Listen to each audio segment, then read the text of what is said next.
Bienvenue. Aujourd'hui, on va explorer les idées fascinantes de l'auteur Ocean Vuong sur des thèmes comme la honte, la dignité et qu'est-ce que ça veut dire au fond d'avoir une vie qui a du sens. C'est une réflexion qui bouscule un peu notre course permanente pour prouver notre valeur. Alors, Ocean Vuong, il commence par nous poser une question qui est centrale. On vit dans une société qui nous pousse sans arrêt à croire que notre valeur, elle dépend de ce qu'on accomplit, de notre capacité à grimper l'échelle sociale. Mais est-ce que le sens de la vie se trouve vraiment là ? Et voilà sa réponse. C'est une invitation en fait à arrêter de chercher cette validation à l'extérieur de nous. Et nous dit, non, la valeur, le pouvoir, il faut les trouver à l'intérieur, exactement là où on est en ce moment même. Pour bien faire comprendre son idée, il s'attaque à une image que tout le monde connaît, celle de gravir la montagne.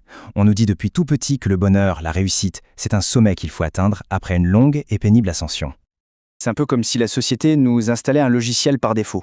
Un programme qui nous répète « là où tu es, ça ne suffit pas. Pour être quelqu'un de valable, il faut t'enfuir, aller plus haut, gagner plus. » Et ça nous force à vivre dans une sorte de futur qui n'existe pas au lieu d'être dans le présent. Mais alors, qu'est-ce qui nous empêche de trouver cette valeur en nous, ici et maintenant ? D'après Vuong, l'un des plus gros obstacles, c'est un sentiment universel et terriblement puissant, la honte. Et pour que ce soit bien concret, il nous raconte une anecdote vraiment touchante. Il est à la caisse d'un supermarché avec sa mère. Elle est là, en train de compter ses pièces pour savoir combien de tomates elle va pouvoir s'acheter. Des années plus tard, sa mère lui avoue ça. Et là, on touche au cœur du problème. La honte, elle prend des problèmes de société comme la pauvreté et elle les transforme en un sentiment d'échec personnel, intime. On finit par croire que si on a des difficultés, c'est forcément de notre faute. Et là, Vuong fait une distinction super importante. Il y a la honte ontologique, c'est la honte liée à qui on est, être pauvre par exemple, des choses sur lesquelles on n'a pas le contrôle. Et puis il y a la honte liée à nos actions, celle qui peut nous amener à réparer une erreur.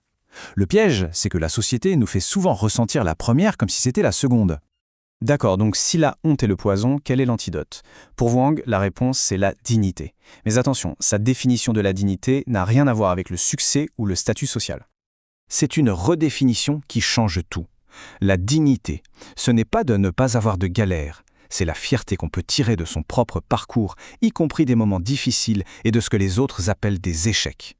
Et l'idée, c'est vraiment d'intégrer toutes les pièces de son puzzle personnel, de ne rien mettre de côté. La dignité, c'est de pouvoir dire « oui, tout ça fait partie de mon histoire et je n'en ai pas honte ».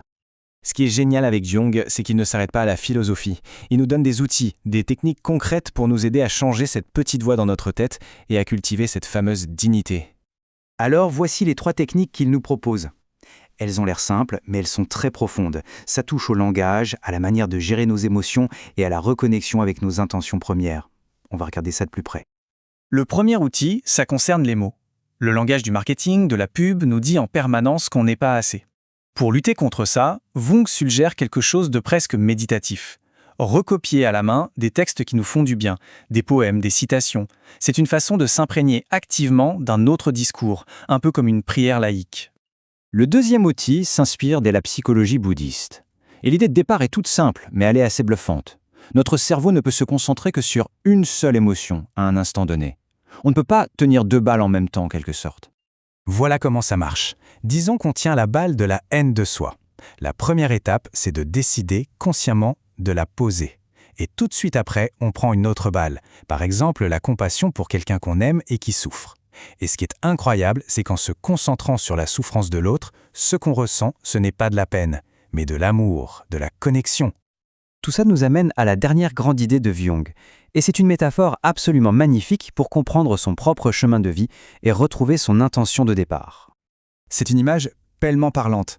La personne qu'on est aujourd'hui, c'est le résultat, l'ondulation d'une intention pure qui a été lancée il y a longtemps par une version plus jeune de nous-mêmes, comme un petit galet qu'on jette dans l'eau. Et ce galet, cette intention de départ, ce n'est pas forcément un truc grandiose comme devenir un grand artiste. Pour Vuong, c'était bien plus simple, plus fondamental. C'était la promesse qu'il s'était faite enfant de trouver un moyen pour que sa famille arrête de souffrir de la pauvreté. C'était une intention née de l'amour.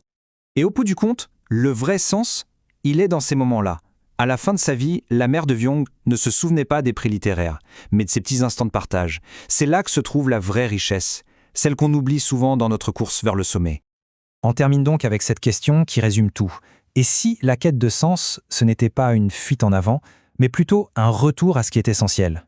Une invitation à trouver la beauté et l'amour dans la vie qu'on a déjà ici et maintenant.